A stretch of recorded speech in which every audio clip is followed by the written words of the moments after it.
No, मुझे कोई मुसलमान नहीं चाहिए, मुझे नहीं ज़रूरत है किसी मुसलमान की।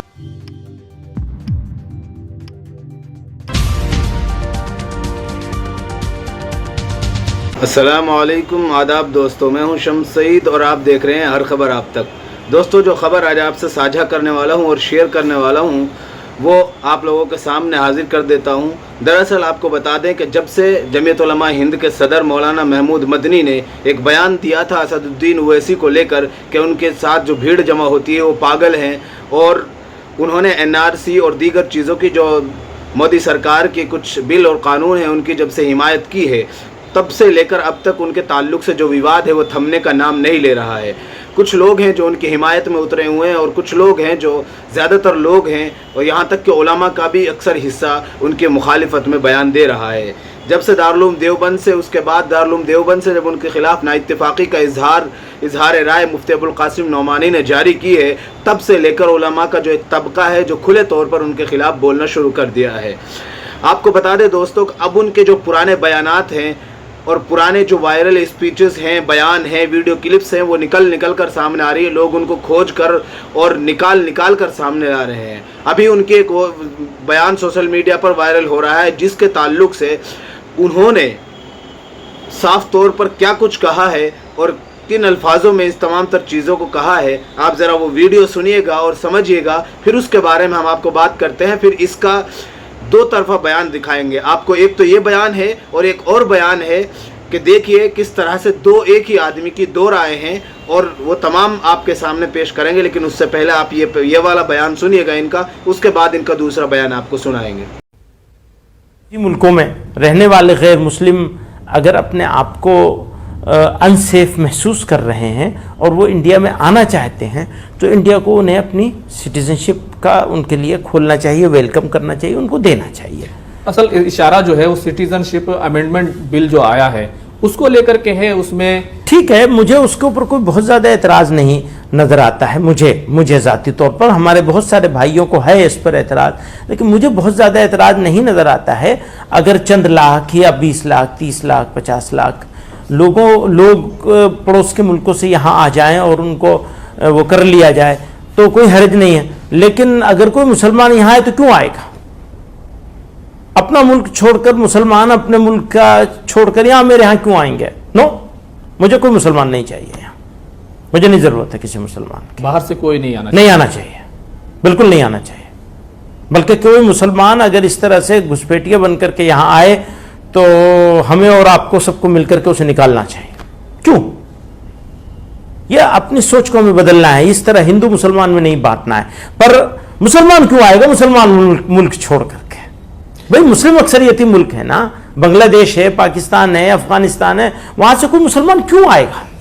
क्या जरूरत है मुसलमान को यहाँ वेलकम करने की? ना आपको जरूरत है ना मुझे जरूरत है। तो आपने ये बयान सुना जिसमें साफ तौर पर ये मुसलमानों को लेकर CA और NRC और NPA जो CA का कानून बीजेपी सरकार लाई थी उसके खिलाफ पूरे देश भर में मुजाहिरे हुए थे और सिर्फ इस तौर पर इसके मुखालिफत की जा रही थी कि मज़हब की बुनियाद पर आप किसी एक शख्स को मदऊ नहीं कर सकते और वेलकम नहीं कर सकते और दूसरे शख्स को सिर्फ मज़हब की बुनियाद पर क्योंकि वो मुसलमान है उसको एंट्री हिंदुस्तान में अलाउड नहीं है और यह नहीं हो सकती है। इसी को लेकर पूरे देश भर में हिंदुस्तान की जो आइन की जो रूह है जिसमें हिंदू मुस्लिम एकता की सबकी बात की जाती है, उसी के ताल्लुक से जो पूरे देश भर में कोरोना काल तक जगह जगह पर मुजाहिरे हुए, मुसलमानों ने लाठी डंडे भी खाए, मुसलमानों के घरों पर बिल्डोज़र भी चले, मुसलमानों ने हर तरह की अज़ियतें और मुसीबतें बर्दाश्त की, प्रशासनिक तौर पर भी, कानूनी तौर पर भी, हर एतबार से लोग महीनों तक सड़कों पर बैठे रहे, सर्दियों में गर्मियों में हर एतबार से बैठे रहे और एक लंबा विरोध प्रदर्शन चला जिसका ताल्लुक से उनका ये बयान जो आपने सुना है ये उसी टाइम का बयान है और ये अब सोशल मीडिया पर लोग इसको दोबारा से वायरल कर रहे हैं। क्योंकि उन्होंने NRC को लेकर एक बयान दिया है और कहा है कि NRC पूरे देश में होनी चाहिए। लोग उसको लेकर तरह तरह की बातें कर रहे हैं। जैसा अभी बिहार में कुछ ज़िलों में सैलाब आया हुआ है, वहाँ पर लोग उनके ताल्लुक से वीडियोज़ को उन पर व्हाट्सअप, फेसबुक और तमाम तर जो भी सोशल मीडिया प्लेटफॉर्म है उन पर शेयर कर उनसे सवाल पूछ रहे हैं कि मदनी साहब ये बताइए कि ये जो लोग अपनी जान बचाने के लिए पेड़ों में लटके हुए हैं, अपनी जान बचाने के लिए बेसरो पैर बेसरो सामान की हालत में ये भाग रहे हैं, ये कागज़ कागज़ कहाँ से दिखाएंगे? आप जिस एनआरसी और सीएए के लागू करने की बात करते हैं, हिमायत करते हैं, उसके लिए जो कागज़ दिखाने की बात है, ये तमाम लोग कागज़ कहाँ से दिखाएंगे?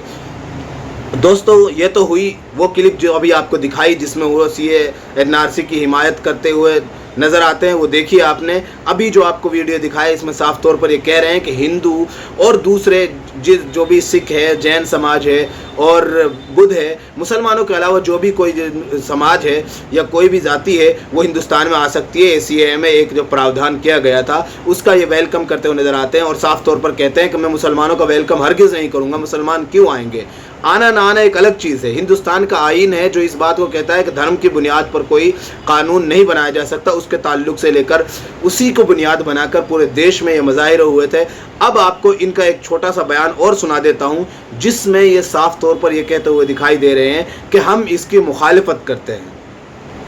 आप अंदाज़ा कीजिएगा इस बयान को देखकर कि एक ही शख्स है, एक ही मौजू को लेकर, एक ही इशू पर इनसे सवालात पूछे जा रहे हैं। हिंदुस्तान के जो आईन है, संविधान है, वो इस अंदाज से किसी भी तरह के कानून या अमेंडमेंट लाए जाने की इजाज़त नहीं देता।